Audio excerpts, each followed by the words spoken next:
What's up guys, Dave here, JDH Reptiles. Welcome back to the channel. Thanks for supporting guys, thanks for swinging back. We appreciate it. I know it's been like a week since I put out a video. I've been doing some shorts, trying to show you guys little things here and there.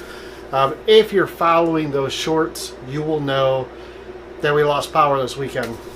So, it is Sunday evening. It's like, what is it? It's 7:30 at night. We lost power like right around, I think it was like 8:30 on Saturday morning. And we didn't get power back until right before 11 o'clock today. So 26 hours, 27 hours, something like that. First of all, I know you can hear the humidifier in the background. It's playing catch up, so it's going to be on during this video. I apologize. But today's video, I really want to talk to you about what do you do if you lose power.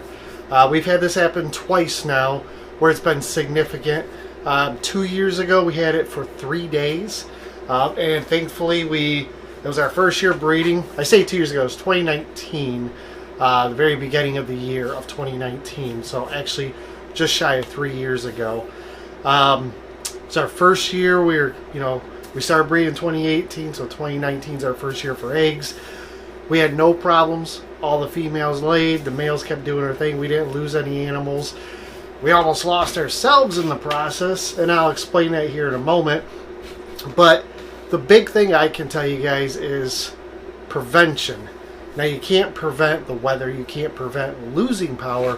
What you could do is prevent yourself from getting in a situation where you don't know what to do. And hopefully we're going to be able to explain what we did both a couple years back as well as this year to mitigate any issues that we could have ran into. So the first thing I'm going to say, and it's going to seem very like no-brainer, but really it's tough to do, and that is stay calm. Okay? Just stay calm. Because if you run around and start freaking out and don't know what to do, and I see a lot of people jump right on Instagram or right on Facebook, what do I do? What do I do? I think it's great you're looking for reasons to, or people to help you out, but we all need to have a plan in mind. That way we're not wasting time waiting for people to get back to us while we're trying to help our animals. So the first thing is, a couple years back, we didn't have a generator, so we went and bought an indoor. I use indoor like this because I say we almost died. It was nasty, but it's an indoor kerosene heater. And it wasn't like one of those torpedo heaters. It was a large, round kerosene heater, which we actually still have. You fill it full of kerosene in the bottom. It has a wick that goes in it, and you light the wick, and that creates your heat. It did amazing. This was when we were upstairs in the small room, the like 12 by 8 room. At that time we had maybe 60 animals or so. And Jamie, myself, our dogs, and those snakes stayed in that room for 3 days. Literally 3 days without heat. Our house got down to 48 degrees or something like 50 degrees, whatever it was. Basically the bare minimum the house would drop to. That's what it got down to. But that room stayed warm, and we were able to keep it right around, I think, 75 degrees. Now, I know first you're going to tell me 75 degrees isn't enough for ball pythons, but it's better than 50 degrees, okay? So you aim for the best you can, all right? So, Jamie and I, the animals, we went in and out of the room. We did sleep in there, but that stayed running for literally 3 days. And all the animals did fine. We've had no neurological problems. We had no, like I said, we had no problems having clutches that year. We had an amazing year. No slugs. I mean, it was a great year for us. So that's something to think of. I don't want to say I don't recommend an indoor kerosene heater. First of all, I would never put it on carpet. Please do not put hot items on carpet. This was in that room that we have, that thoroughfare between the garage and the house. It had laminate flooring. That's where it went. It was just fine. But that was kind of like, I look at it now and go, it worked, it did the trick. So if that's the situation you have to be in, so be it. But purchase something ahead of time that you have even if you only have to use it once a year, once every couple of years, you want to have that on hand at all times. So last year we had no issues, didn't lose heat or didn't lose power at all. Thank you, appreciate that. But this year we did, just this weekend, and it's already, it ain't even the end, the start of winter, just starting. Matter of fact, the big reason for losing is because we're having a heat wave. We're going to be in the mid to upper 50s this week, and the wind came through, and that's what caused broken trees and down power lines. But now we have a large 7,000 watt generator. So that's what we use this year. We filled that generator full of gasoline, took 5.5 gallons roughly, something like that. And with that 5.5 gallons, we would get roughly 7 to 8 hours of that generator running. And that's servicing just one outlet. So we ran one 120 volt outlet, or watt out, volts, 120 volts.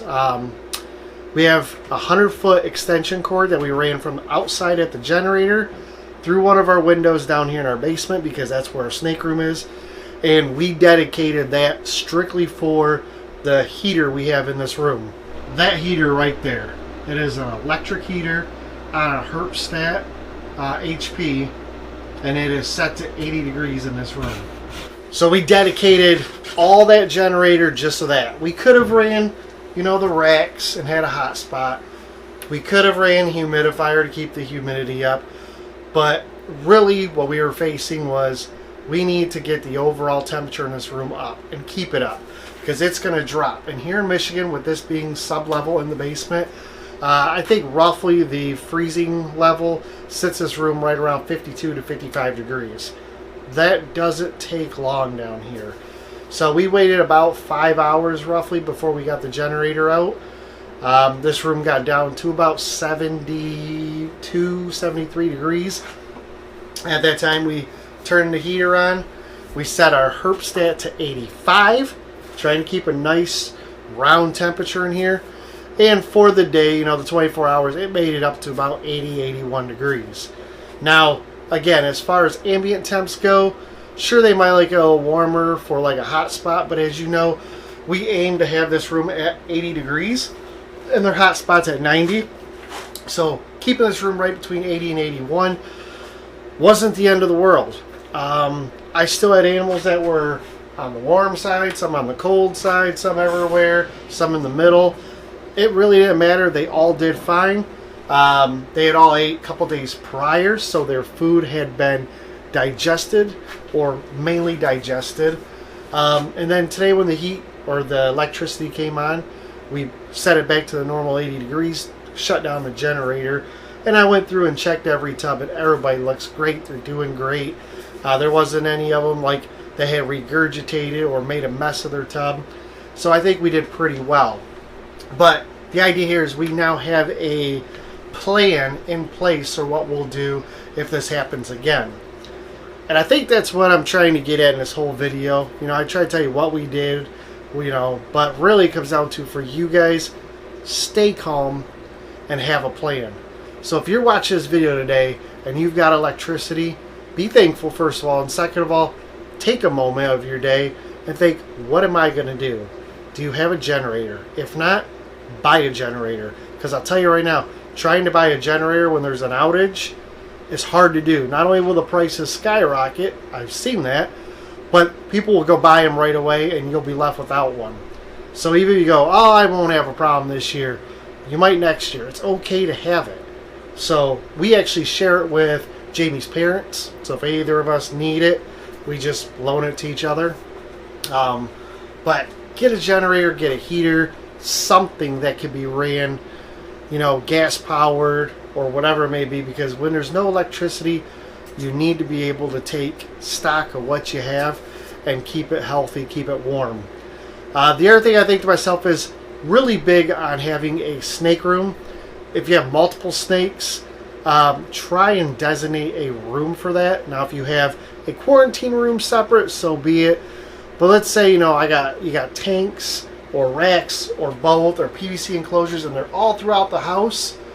What are you going to do? You're going to heat the whole house? If you don't have that ability, you're going to move everything into one room. it's easier if you have to dedicate a room to all of this. That way you only have to heat the one room. So, generator, kerosene heater, whatever you gotta have.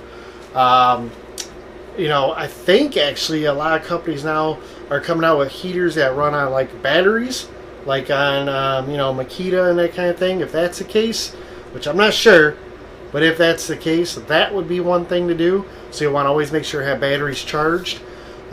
We did that for lights. I've got lights that run off of our 18-volt batteries. So I've got like 8 batteries at all times that are charged with multiple lights. So we didn't have to use up our cell phones for flashlights. We could use other lights. We got a little LED lantern, the whole 9 yards. Have lights. Have a way to get electricity in here. Have a way to get heat into your snake room. Those are the biggest things. Now, if you say, Dave, I don't have that ability. Let's say you're in an apartment or somewhere where you can't have those things. Now you have to be creative. So if you don't have a way to heat, so no electricity, you can't use a microwave, one thing you can do is boil water if you have a gas stove. Okay, otherwise, hot water out of the tap, as long as you've got, you know, a water heater that is working. Put it in 20-ounce bottles so you can keep it warm. Put it in a sock, and you can set that right inside of the tub and allow your animal to come up around it if they need to for heat. So always things I recommend to people to have on hand. Have either your resources or your equipment or something always ready to go. If you have a generator, I recommend having gas on hand, unless you're just down the road and you're just going to run down the road, grab some gas cans. But make sure you have gas cans, because what's worth having a gas generator or a kerosene heater and you have nothing to put it in? So you got to make sure you have those too. That's really about it, guys. Just want to kind of share what we did. Try to give you a little bit of pointers. Keep you guys from freaking out, because there's always ways around it. But you need to have a plan. Okay, big thing is be calm, have a plan, and execute that plan. That way you can do the best for your animals. You're not going to be able to give them the best situation, but you give them the best situation you can at that time. And then you work from there. Now, one thing I will recommend, we were at the beginning of the week, so feeding day is 5 days away. I think we'll be just fine. But I do know other people who were gone with no electricity this weekend. And when they got electricity back, they said, hey, I'm supposed to feed tomorrow. What should I do? Skip a week. Give them the time for whatever's in their stomach to digest. Get it out. Maybe go to the bathroom, etc. You know, there's going to be some stress there. There's going to be, when it gets real cold, their metabolism's going to slow down. Their body's natural response to digest their food is going to slow down. So you want to get all that working back together. Maybe allow them to pass some stool first before you feed them again. That way you don't get a problem where they have something that either binds up or rots inside of them and then causes one of your animals to perish. So it's okay if they don't eat a week. It's better off to just let them be. Let them get back in routine. You know, if they're due to breed in a day or two, maybe not do that. It really depends on your situation. Give them a week off. Just let everybody chill, come back into reality, and get comfortable for that 5 to 10 days, and then go back to normal. So, thanks again, guys. We appreciate your support. Make sure to smash that like button if you liked today's video, if you found it helpful. Leave some comments down below. I always respond to your comments. I love getting your comments. I love responding to them. Love hearing from you guys. That's fantastic. Check all the links down below. We got our Facebook, our Instagram, our Patreon, and of course our Morph Market page, where we still have animals that are available. We're doing extended payment plans, and anything that you pay off before we can ship, it's just going to stay here. Keep getting well fed and get some size on it, and it'll get mailed out to you as soon as the weather clears. So no worry there. Other than that, there's going to be a US ARC link down there. Highly recommend you check that out, as well as the Till Valhalla project. We love it. We support it. I hope you will too.